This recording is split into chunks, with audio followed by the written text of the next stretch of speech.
जैसा कि आप सब जानते हैं, पूरे देश में एनएसयूआई, यूथ कांग्रेस, भारतीय राष्ट्रीय कांग्रेस और देश के चुने हुए नेता प्रतिपक्ष राहुल जी लगातार छात्रों की आवाज़ को बुलंद कर रहे हैं। और ये महीने दो महीने की बात नहीं है, पिछले कई सालों से, चाहे वो भारत जोड़ो यात्रा हो या भारत जोड़ो न्याय यात्रा हो या फिर राहुल जी के द्वारा अपने तमाम राजनीतिक क्रियाकलापों में वो शिक्षा के सवाल को, स्टूडेंट के दर्द को, जॉब के सवाल को, वैकेंसी को, परीक्षा में होने वाली धांधली को और इस देश की व्यवस्था जिसमें दो लोग खरीद रहे हैं और दो लोग बेच रहे हैं, इस व्यवस्था के खिलाफ, जो इस देश के भविष्य को खोखला कर रहा है, इस देश को दीमक की तरह चाट रहा है, उस व्यवस्था के खिलाफ एक मुकम्मल जन आंदोलन कर रहे हैं।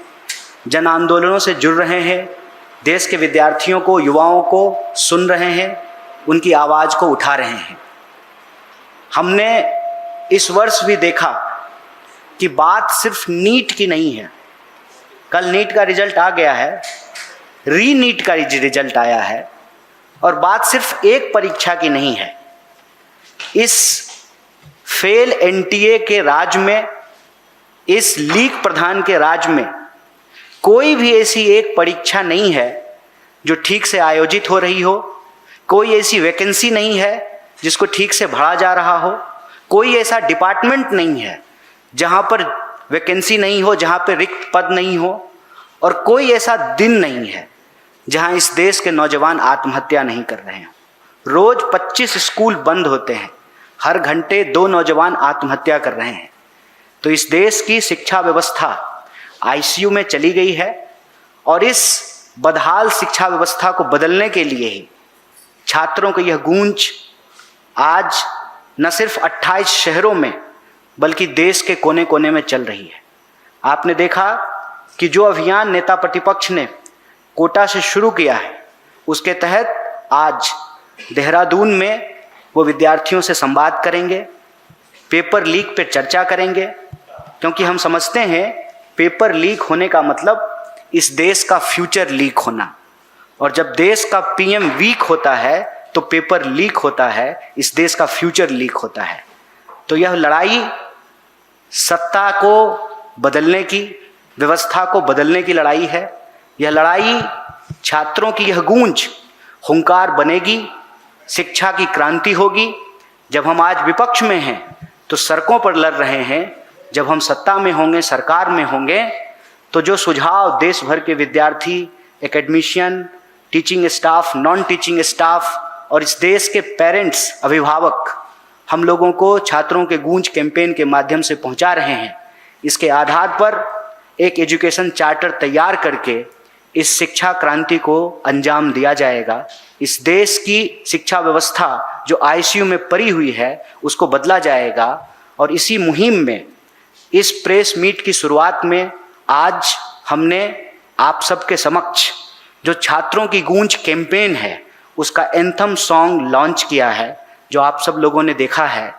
अब मैं साथी हमारे यूथ कांग्रेस के, भारतीय युवा कांग्रेस के राष्ट्रीय अध्यक्ष उदय जी को आमंत्रित करूंगा कि वो आएँ और छात्रों की गूंज कैंपेन में अभी तक हमने क्या किया है इसके संबंध में आप लोगों को सूचित करें, रिपोर्टिंग करें।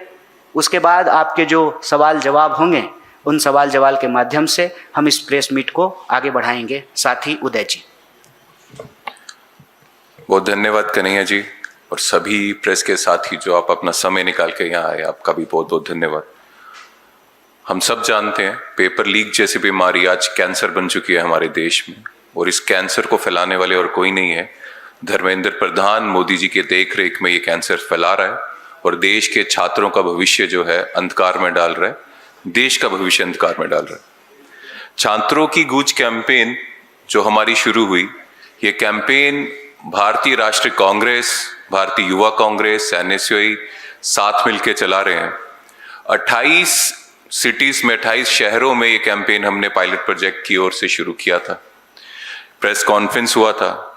उसके बाद ये जो सिस्टम है जिसमें 90 से ज्यादा बार पेपर लीक हो गए और इस पेपर लीक से कम 10 करोड़ से ज्यादा छात्र जो है वो प्रभावित हुए हैं, जिनके भविष्य के ऊपर जो है वो अंधेरा छाया है, उसके खिलाफ ये कैंपेन हम चला रहे थे।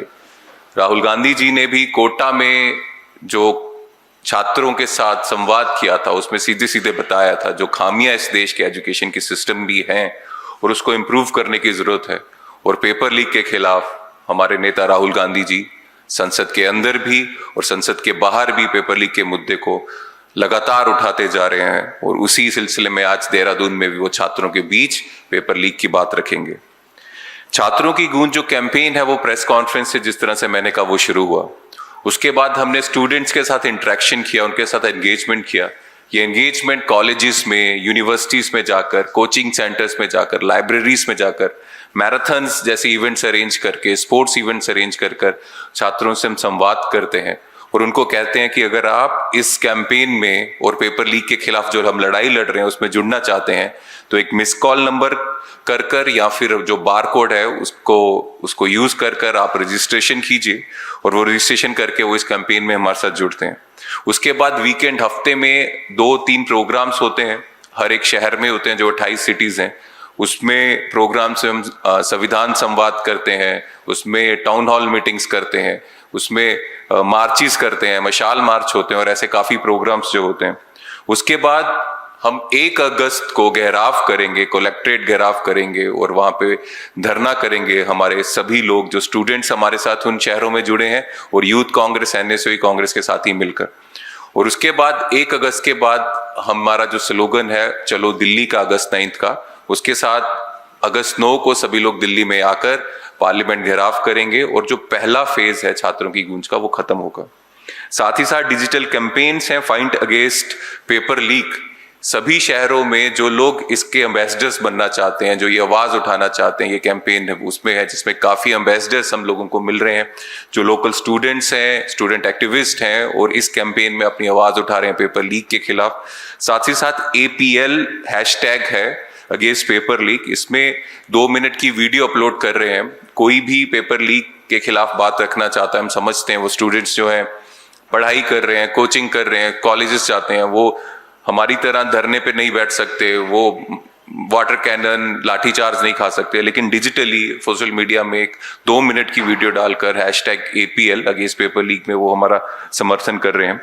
ऑनग्राउंड ग्रेविटी एक्टिविटीज जो हो रही हैं ग्राउंड में वो काफी ज्यादा हो रही हैं, जिस तरह से कहा स्पोर्ट्स इवेंट्स हो रहे हैं, मशाल मार्च हो रहे हैं, हमारे इंडोर इवेंट्स हो रहे हैं, टाउन हॉल मीटिंग्स हो रही हैं। ऐसे काफी चीजें हैं जो हर शहर में बहुत अच्छे से चल रही हैं।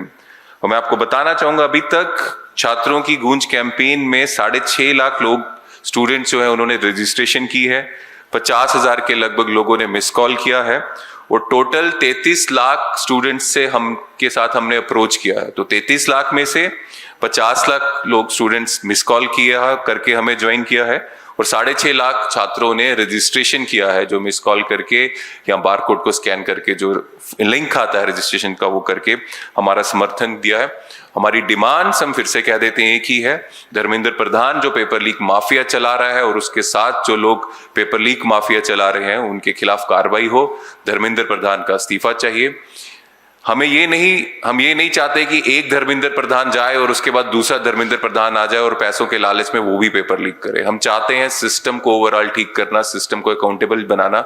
तो सिस्टम ऐसा होना चाहिए, इतना अकाउंटेबल होना चाहिए कि उसमें पेपर लीक की गुंजाइश ही ना हो। तो जो पूरा प्रोसेस है पेपर सेट कर उसको ट्रांसपोर्ट कर एग्जामिनेशन सेंटर्स बनाना, जो डिजिटल सिस्टम है वो सब अकाउंटेबल बनाना ताकि पेपर लीक परमानेंटली इस बीमारी से हम निजात पाएं। और साथ ही साथ एनुअल कैलेंडर बनना चाहिए, कब कौन सी एडमिशन्स हो रही हैं, कब कौन सी जॉब्स निकल रही हैं, उसके एग्जाम्स कब होंगे, उन एग्जाम्स के रिजल्ट कब निकलेंगे, उसके अपॉइंटमेंट्स कब होंगे। क्योंकि हम सब जानते हैं लाखों जॉब्स जो सरकारी जॉब्स हैं वो भी अभी तक खाली पड़ी हैं, जिसको भरने का काम ये बीजेपी नहीं कर रही है। तो वो काम भी होना चाहिए, उसका एक एनुअल कैलेंडर बनना चाहिए। ये हमारी डिमांड्स हैं। और फिर से आपके माध्यम से देश के पूरे युवाओं को हम कहना चाहते हैं, जो इस पेपर लीक के खिलाफ आवाज रखना चाहता है, अगर आप चाहते हैं आपकी मेहनत, आपकी काबिलियत से आपका भविष्य बने, ना कि बल्कि उस कारण कि अगर आपके माँ बाप के पास पैसा है और बीजेपी नेताओं को देने के लिए, उनकी जेबें भरने के लिए 50-60 लाख है, तो उन्हीं को नौकरी मिले, उन्हीं को अच्छी यूनिवर्सिटीज में एडमिशन मिले। अगर इस सिस्टम को तोड़ना है तो छात्रों की गूंज की कैंपेन में आप हमारे साथ जुड़िए, यही अपील हम फिर से आपसे करते हैं। धन्यवाद।